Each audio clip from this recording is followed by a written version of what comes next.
इसी खबर पर लाइव जुड़ चुके हैं विनय।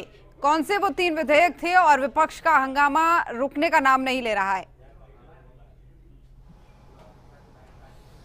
देखिए, बिल्कुल 3 अहम विधेयक या फिर कहें कि संशोधन विधेयक गृह मंत्री अमित शाह की तरफ से पेश किए गए, जिसको लेकर हंगामा जारी रहा। जब गृह मंत्री अमित शाह ये बिल पेश कर रहे थे, एक एक कर हम अगर तीनों इन बिलों का जिक्र करें तो पहला जो संशोधन बिल जो कि गवर्नमेंट ऑफ यूनियन टेरिटरी संशोधन बिल 2025 है, यानी कि जिसके तहत केंद्र शासित राज्यों के जो मुख्यमंत्री हैं, मंत्री हैं, उनको हटाने का प्रावधान है। अगर वो 30 दिन तक किसी भी मामले में हिरासत में रहते हैं तो उनको हटाया जा सकता है उनके पद से। उसमें मुख्यमंत्री और मंत्री भी शामिल है। वहीं जो दूसरा जो संशोधन है 130 संविधान संशोधन बिल 2025, जिसके तहत खुद प्रधानमंत्री भी इसके के दायरे में आते हैं। प्रधानमंत्री से लेकर केंद्र के मंत्री, दिल्ली सरकार के मुख्यमंत्री से लेकर दिल्ली कैबिनेट के मंत्री इस दायरे में आते हैं। यानी कि अगर इन पदों पर बैठे लोग भी 30 दिनों तक हिरासत में होते हैं किसी मामले को लेकर तो उनको भी पद से हटाया जा सकता है।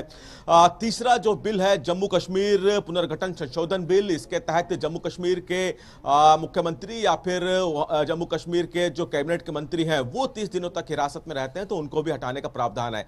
यानी कि इस तीनों बिलों को देखा जाए तो एक तरह से अहम संशोधन है, क्योंकि अभी तक मुख्यमंत्री, प्रधानमंत्री, मंत्रियों को उनके पद से हटाने का किसी तरह का प्रावधान कानून में नहीं था अगर वो हिरासत में होते हैं गंभीर से गंभीर मामलों में। कई बार देखा गया है कि इससे पहले भी कई बार कई राज्यों के मुख्यमंत्री या फिर कहें कि पूर्व मुख्यमंत्री जेल में रहे हैं लंबे लंबे समय तक, लेकिन उनको हटाने का प्रावधान नहीं रहा। लेकिन अब इन संशोधन के तहत कई अहम संशोधन है और उसके तहत चाहे वो मुख्यमंत्री के पद पे कोई बैठा हो या फिर मंत्री हो, प्रधानमंत्री के पद को भी इस दायरे में लिया गया है तो उनको हटाने का प्रावधान इसमें है 30 दिन तक अगर वो हिरासत में रहते हैं तो एक बहुत बड़ा संशोधन है ये। हालांकि विपक्ष की तरफ से जब गृह मंत्री अमित शाह इन संशोधन बिलों को पढ़ रहे थे, पेश कर रहे थे, तो विपक्ष की तरफ से लगातार हंगामा जारी रहा।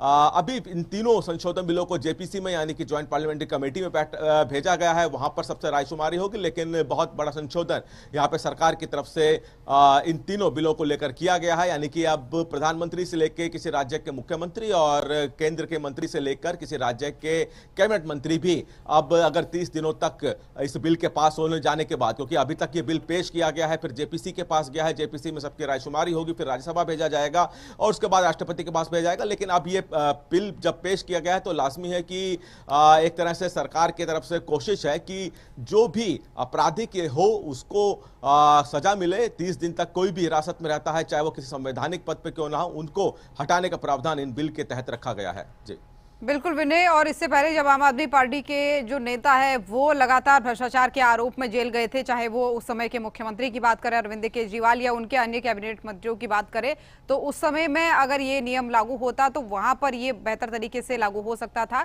खैर, मेन सवाल अभी यहाँ पर ये है कि अब कम ही समय बचा है कार्यवाही को, या यूं कहे कि इस सत्र को, मानसून सत्र को, तो ऐसे में अब क्या थोड़ी सी भी ये उम्मीद जगाई जा सकती है कि विपक्ष चर्चा करने देगा बचे हुए समय में?